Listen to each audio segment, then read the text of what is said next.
Have you ever noticed how some people seem to have an almost supernatural control over the room around them without saying a single word? They don't shout, they don't beg, they simply withdraw. And suddenly, everything shifts. The energy in the room changes. People begin to question, to chase, to feel. Now imagine you did the same. Imagine you stopped reacting instantly to everything, that you chose silence over the automatic response, retreat over explosion. What do you think would happen? That is where the real power lives. When you stop being constantly available, emotionally, physically, psychologically, the world around you goes into crisis. Because people are used to controlling you through your reactions, through your impulses, through how predictable you are. But the day you choose to withdraw, the game changes. And those who believe they knew you realize they know absolutely nothing about you. As Jung said, everything that irritates us about others can lead us to a better understanding of ourselves. So think about this. When you become inaccessible, who really grows desperate? Who gets irritated? Who tries to provoke you just to pull some emotion back out of you? It reveals more about them than about you. And mostly it reveals how much you are still being manipulated without realizing it.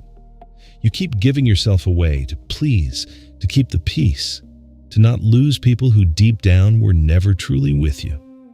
And with every forced yes, every immediate reply, every emotional reaction, you hand over a piece of your energy. At the end of the day, what is left? Tiredness, frustration, an emptiness you cannot explain. And the reason is simple. You are too available for those who don't deserve even a minute of your silence. This is not about turning your back on the world. It is about choosing yourself. It is about what Jung called individuation, the process of becoming whole, authentic, complete. And that process begins the moment you understand that silence can be stronger than 1,000 arguments, that withdrawal, when it comes from awareness and not from escape, is an act of power. And I will ask you now, looking straight into your eyes, how long will you keep being controlled by the emotions of others? How long will you react like a puppet every time someone pokes your wound? Maybe it is time to cut those strings, to withdraw, to become a mystery. Because when you stop being available, everything changes. You were taught to always be present, to respond quickly, to please, to say yes, even when everything in you wanted to say no. Since childhood, you were conditioned to believe your worth lies in how available you are to others. But here is a truth few people ever told you plainly. This excessive availability is not a virtue. It is a prison. And as long as you keep believing you must be accessible all the time, you will be manipulated, drained, and forgotten the moment you are no longer useful. Do you know why? Because being always available makes you predictable. And everything that is predictable becomes a tool. Like an emotional emergency button, people press you when they want attention, relief, validation, and then set you back on the shelf. You don't notice it because you are trapped in the illusion that being present for everyone will make someone be present for you. But it does not work that way. Carl Jung spoke about the persona, the mask we wear to be accepted, loved, recognized. And it is exactly that mask that keeps you over-available. You say you're fine when you are suffocating. You reply to messages instantly, even when you are exhausted.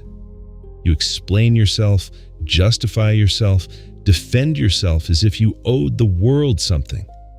But the more you place yourself at the center of everyone else's stage, the more you vanish from your own. Being available all the time is a quiet form of self-abandonment. It is a disguised way of chasing approval, avoiding rejection, trying to control the image others hold of you.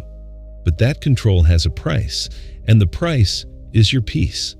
It is your vital energy handed out as if it were infinite, when in truth, it is limited, very limited. People who want you available all the time do not actually want you. They want what you provide: validation, company, distraction, emotional comfort. And the moment you change, the moment you set a boundary, the moment you refuse to react, those same people get irritated, accuse you, call you strange. Not because you changed, but because you stopped being functional for them. And here's the cruelest part. The more available you are, the less value others give you. Because what is too abundant loses its worth. No one respects what they don't have to earn. No one values what is always there. So stop and ask yourself, who truly deserves your time? Who deserves your attention, your presence, your listening? Or better still, who deserves your absence? But before you answer that, you have to understand one thing. Why do we react so much? Why do we give in so easily? The answer lives in what Jung called psychic energy.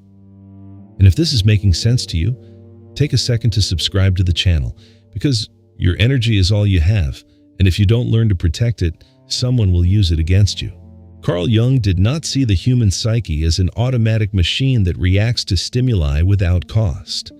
For him, the mind is an energy system, and every thought, every emotion, every action spends a part of that energy.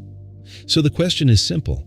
Are you choosing where your energy goes, or are you letting the world decide for you? Every time you react on impulse, you are bleeding psychic energy. When you defend yourself against criticism that never deserved your attention, when you answer a provocation just to prove you are right, when you throw yourself into useless arguments, when you try to please people who don't value you, you are spending your inner strength on what does not feed you. And Jung was clear, that which you resist persists. The more you react, the more tightly you bind yourself. People who live emotionally drained are not weak. They are misdirected, and someone who lives exhausted becomes vulnerable, and the vulnerable become easy prey. Manipulative, opportunistic, emotionally needy people can sense this. They notice you don't know how to guard your energy, that you react to everything, that you are forever trying to fix the world, and they take advantage of it. Jung understood that a healthy psyche knows how to keep its energy within the system. That means knowing how to say no without guilt, how to stay silent without feeling like a coward, how to observe before acting. Because real power is not in reacting, it is in choosing when and how to act.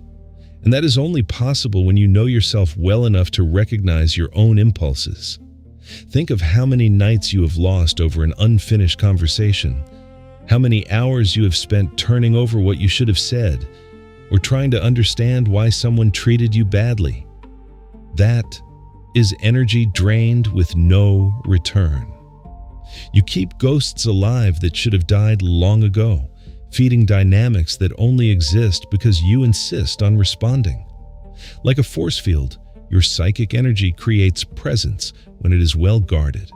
You walk into a room and command respect without a word. But when it is poorly managed, you become invisible, reactive, fragile, and the world shows no mercy to those who give in easily. So start watching your own triggers. What makes you react automatically? What makes you lose your center? Those are the exact points where your energy escapes, and that is where the work begins, not to become cold or indifferent, but to become selective, sovereign over yourself. And here's one of Jung's deepest revelations. When you conserve your energy, you break the projections others place upon you, which leads us into darker territory, the territory of silent manipulation. You think you are in control. You believe your reactions are conscious choices. But the truth is darker. Most of your emotional responses are programmed, and the people who understand this manipulate you with ease. They don't need to raise their voice, threaten, or force anything. They simply press the buttons you left exposed, and you react. Every time. Carl Jung called this projection the mechanism by which people cast onto others what they cannot face in themselves. But there's a second side few notice. While others project onto you, you become the canvas that receives those images. And the more emotionally available you are, the more you turn into a blank canvas for their projections. You know that friend who only appears when they are in crisis, that partner who always needs you to save the day, that person who praises you only for as long as you are useful. None of it is random. They are not relating to you. They are relating to the idea of you, to the role you agreed to play. And why did you agree? Because you are afraid of disappointing, afraid of not being loved, afraid of being abandoned. The most effective manipulation never happens in shouting. It happens in the silence of guilt. When you feel you owe the other something, when you believe you must be available, must help, must understand, even when it is destroying you inside. And here's the heart of it. The manipulator doesn't need to control you. They only need you to keep reacting the same way. But when you stop reacting, the game breaks. When you begin to answer with silence, to withdraw instead of explaining yourself, the projections start to crumble. The mask they pinned on you falls.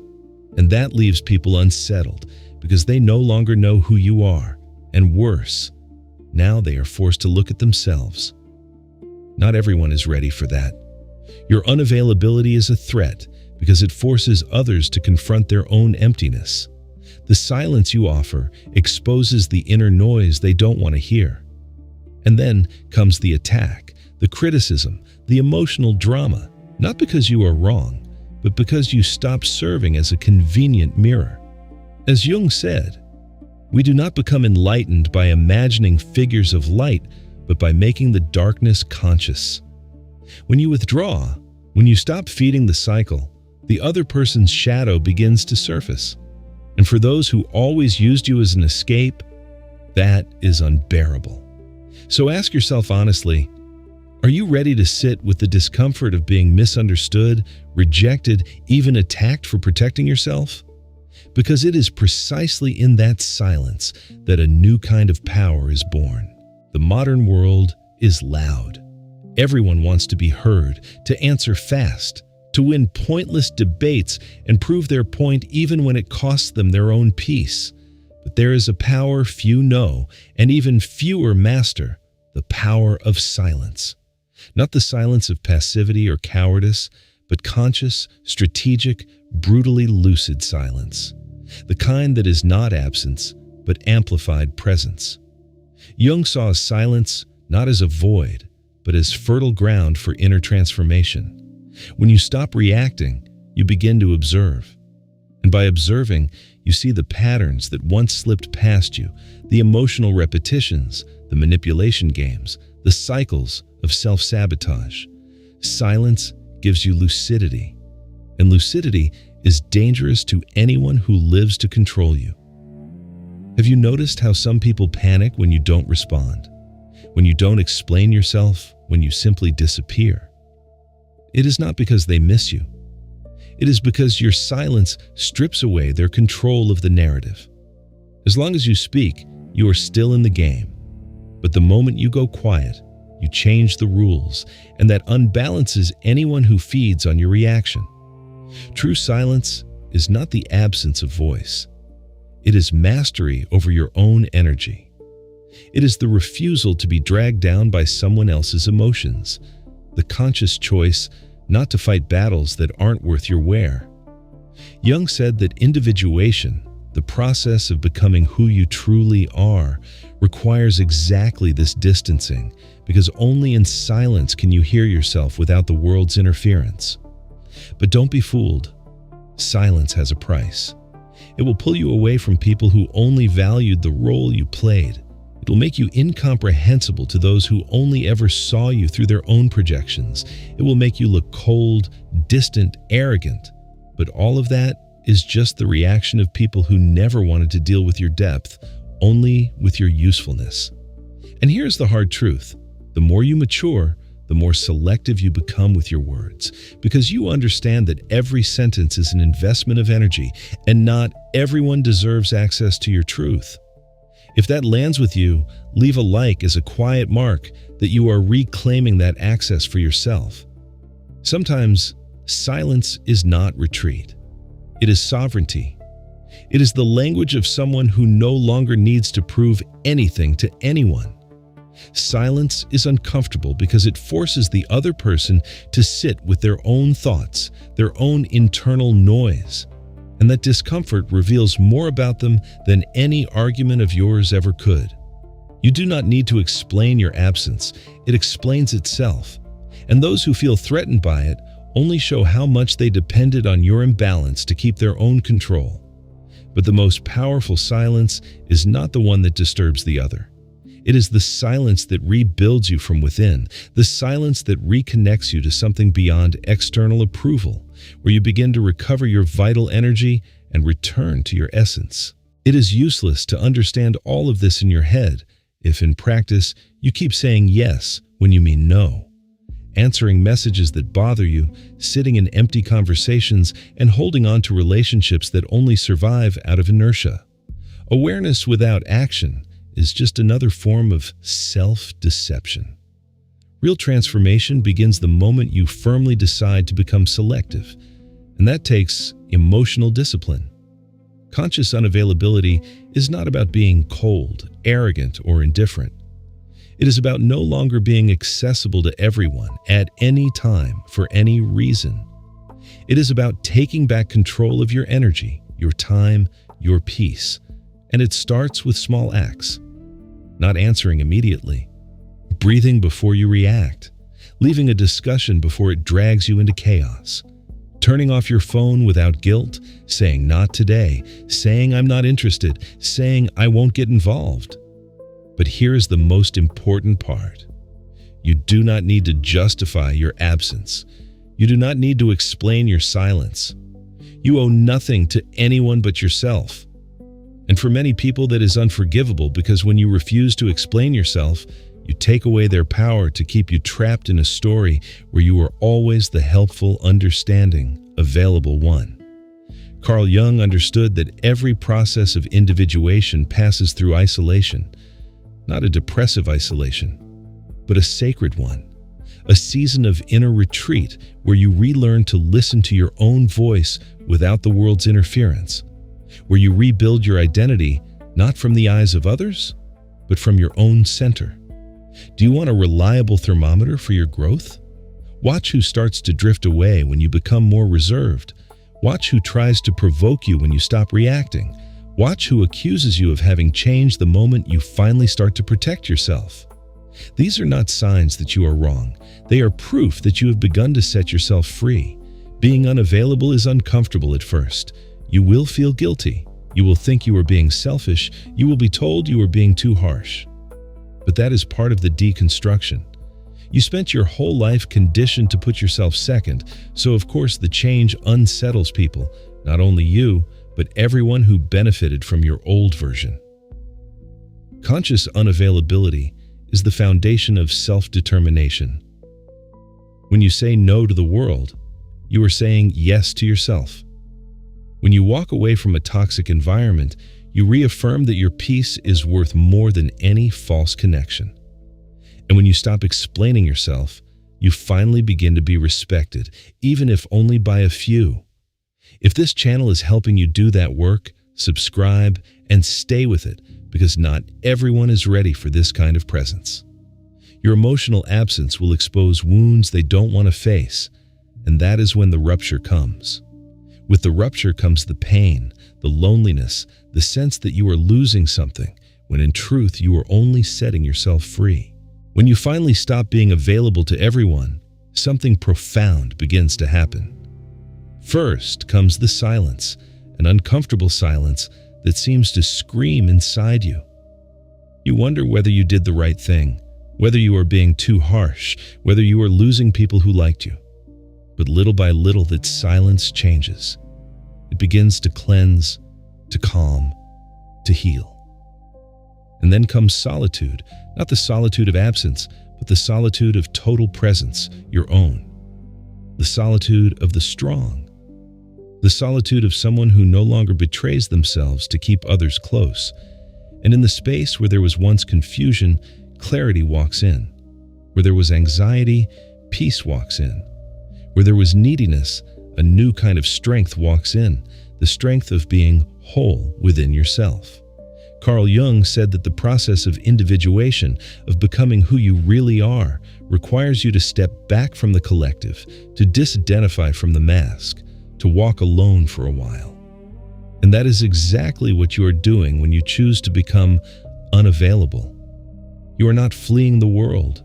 You are returning to yourself. This is the point where you stop being a reactor and become a creator, where you stop being shaped by circumstances and begin to shape your reality from within. The people who feel uncomfortable with your absence only reveal that they never wanted you. They wanted the role you played. And now that you no longer fit it, they don't know what to do with you. And that is liberating. You will lose people, but you will find yourself. You will drift from certain places, but you will reconnect with your essence. You will be misunderstood, and finally, you will begin to be respected. Because when you are no longer available for just anything, you become valuable, rare, unforgettable. And don't be fooled, this is a rebirth, a new beginning. The start of a life where you are no longer available for emotional crumbs, for mind games, for voids disguised as affection. From here on, you only accept what resonates with your peace, your truth, your wholeness. And if you have made it this far, it is because a part of you is already ready for this path. A part of you has already understood that being loved means nothing if to be loved, you have to abandon yourself. True self-love begins when you choose yourself, even if it costs you to be alone for a while. So tell me now in the comments, are you ready to be misunderstood, rejected, even hated in the name of your own inner freedom? Are you willing to pay the price of being you?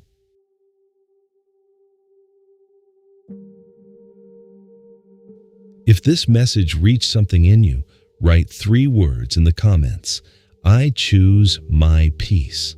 Let's see how many of us are ready for this transition. Share this with someone who needs to hear it and keep watching the next video. It matters more than you imagine. See you there.